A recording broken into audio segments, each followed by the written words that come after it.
خاص بنانا سنت ہے۔ بعض حدیثوں میں آتا ہے کہ اپنے اہل و عیال پہ جو عاشورہ کے دن خرچ کرے گا تو اللہ اس کے رزق میں برکت دے گا۔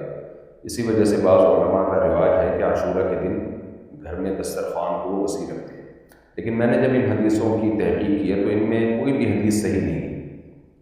اور بعض علماء کہتے ہیں ٹھیک ہے صحیح حدیث تو نہیں ہے، لیکن تعدد طرق کی وجہ سے وہ حسن کے درجے کو پہنچ گئی ہیں۔ تو بات یہ ہے کہ ٹھیک ہے ضعیف روایات اگر کثرت سے ہوں تو وہ درجہ حسن کو پہنچ جاتی ہے، لیکن اس میں شرط یہ ہے، خاص طور پر احناف کا تو بہت سخت اصولی موقف ہے کہ جب بھی کوئی حدیث مشہور حدیث یا متواتر حدیث کے خلاف ہوگی تو صحیح ہونے کے باوجود بھی وہ قابل قبول نہیں ہے۔ تو یہاں جو حدیث ہے، جو ضعیف روایتیں ہیں، وہ بخاری کی صحیح حدیث کے خلاف ہے جس میں عاشورہ میں ہمیں روزہ رکھنے کا حکم دیا گیا ہے۔ تو اب روزہ اور دسترخوان وسیع کرنا ایک ساتھ جمع نہیں ہو سکتے۔ بعض لوگ یہ کہتے ہیں کہ جی ٹھیک ہے روزہ رکھیں دن میں اور افطاری میں دسترخوان وسیع کر دیں، تو بھائی جب افطاری میں دسترخوان وسیع کریں گے تو وہ عاشورہ کا دن رہے گا ہی نہیں، وہ تو 11 محرم شروع ہو جائے گی۔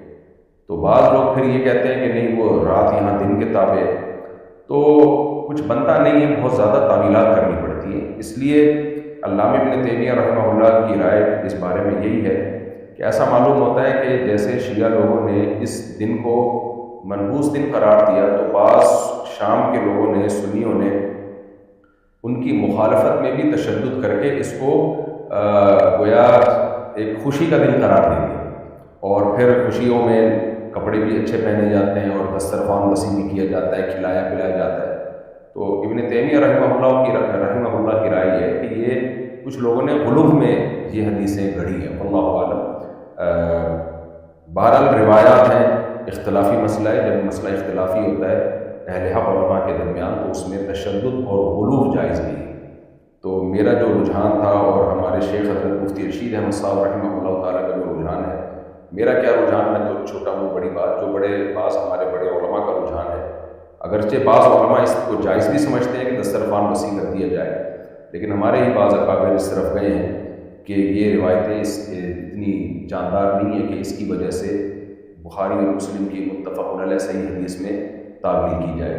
لہذا ہماری رائے یہی ہے، ہمارا فتویٰ اسی پر ہے کہ دسترخوان وسیع کرنا بھی ٹھیک نہیں ہے۔ جب چاہیں دسترخوان وسیع کریں، بچوں کو کھلائیں پلائیں، لیکن 10 محرم میں اس کی کوئی خاص فضیلت کسی مضبوط دلیل سے ثابت نہیں۔ روزہ رکھیں آپ 10 محرم کا، افطاری میں ویسے ہی دسترخوان آٹومیٹیکلی وسیع ہو ہی جاتا ہے، کیونکہ افطاری میں بھوک لگتی ہے تو کھانے پینے کا دل کرتا ہے، تو بچوں کو بھی روزہ رکھوائیں، سب مل کے موج مستی کریں، کھائیں پئیں افطاری میں، روزے میں نہیں۔ روزہ بنانا سنت ہے۔ بعض حدیثوں میں آتا ہے کہ اپنے اہل و عیال پہ جو عاشورہ کے دن خرچ کرے گا تو اللہ اس کے رزق میں برکت دے گا۔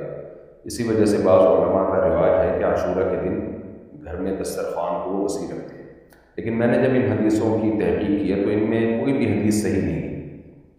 اور بعض علماء کہتے ہیں ٹھیک ہے صحیح حدیث تو نہیں ہے، لیکن تعدد طرق کی وجہ سے وہ حسن کے درجے کو پہنچ گئی ہیں۔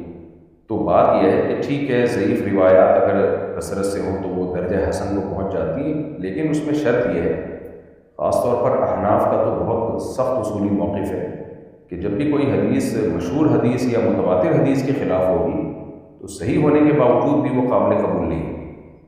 تو یہاں جو حدیث ہے، جو ضعیف روایتیں ہیں، وہ بخاری کی صحیح حدیث کے خلاف ہے جس میں عاشورہ میں ہمیں روزہ رکھنے کا حکم دیا گیا ہے۔ تو اب روزہ اور دسترخوان وسیع کرنا ایک ساتھ جمع نہیں ہو سکتے۔ بعض لوگ یہ کہتے ہیں کہ جی ٹھیک ہے روزہ رکھیں دن میں اور افطاری میں دسترخوان وسیع کر دیں، تو بھائی جب افطاری میں دسترخوان وسیع کریں گے تو وہ عاشورہ کا دن رہے گا ہی نہیں، وہ تو 11 محرم شروع ہو جائے گی۔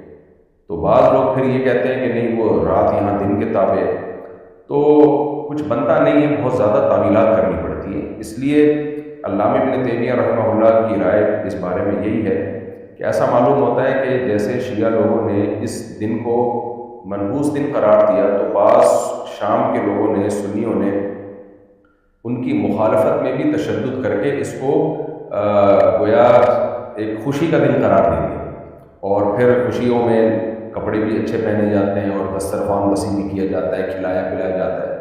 تو ابن تیمیہ رحمہ اللہ کی رائے ہے کہ یہ کچھ لوگوں نے غلو میں یہ حدیثیں گھڑی ہیں، واللہ عالم۔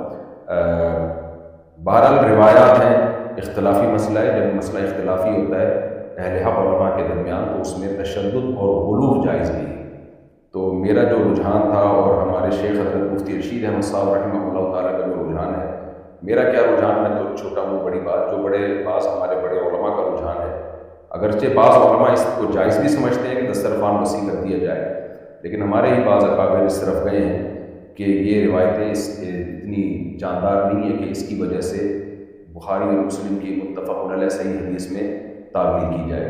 لہذا ہماری رائے یہی ہے، ہمارا فتویٰ اسی پر ہے کہ دسترخوان وسیع کرنا بھی ٹھیک نہیں ہے.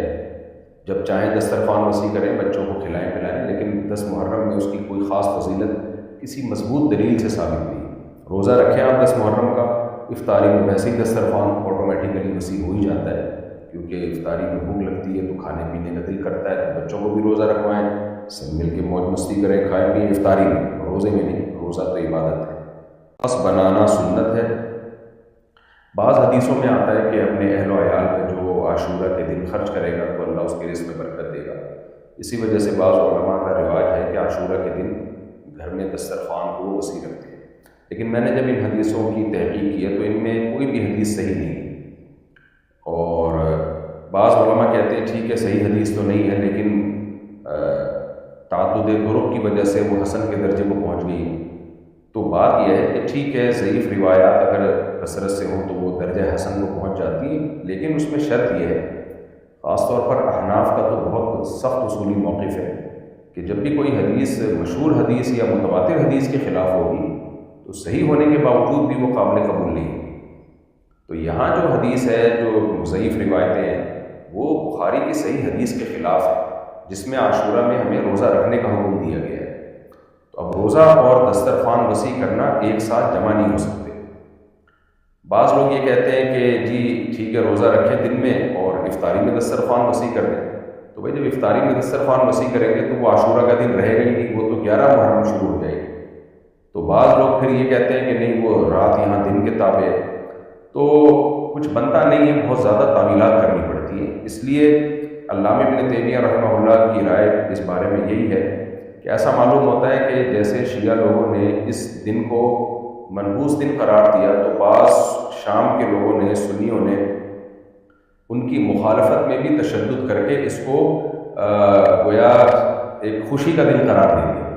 اور پھر خوشیوں میں کپڑے بھی اچھے پہنے جاتے ہیں اور دسترخوان وسیع بھی کیا جاتا ہے، کھلایا پلایا جاتا ہے. تو ابن تیمیہ رحمہ اللہ کی رائے ہے کہ یہ کچھ لوگوں نے غلو میں یہ حدیثیں گھڑی ہیں، واللہ اعلم. بہرحال روایات ہیں، اختلافی مسئلہ ہے. جب مسئلہ اختلافی ہوتا ہے اہل حق علماء کے درمیان تو اس میں تشدد اور غلو جائز نہیں ہے. تو میرا جو رجحان تھا اور ہمارے شیخ حضرت مفتی رشید احمد صاحب رحمہ اللہ تعالیٰ کا جو رجحان ہے، میرا کیا رجحان، میں تو چھوٹا ہوں بڑی بات، جو بعض ہمارے بڑے علماء کا رجحان ہے، اگرچہ بعض علماء اس کو جائز بھی سمجھتے ہیں کہ دسترخوان وسیع کر دیا جائے، لیکن ہمارے ہی بعض اکابر اس طرف گئے ہیں کہ یہ روایتیں اتنی جاندار نہیں ہے کہ اس کی وجہ سے بخاری اور مسلم کی متفق علیہ صحیح حدیث میں تعویل کی جائے. لہذا ہماری رائے یہی ہے، ہمارا فتویٰ اسی پر ہے کہ دسترخوان وسیع کرنا بھی ٹھیک نہیں ہے. جب چاہیں دسترخوان وسیع کریں، بچوں کو کھلائیں پلائیں، لیکن 10 محرم میں اس کی کوئی خاص فضیلت کسی مضبوط دلیل سے ثابت نہیں.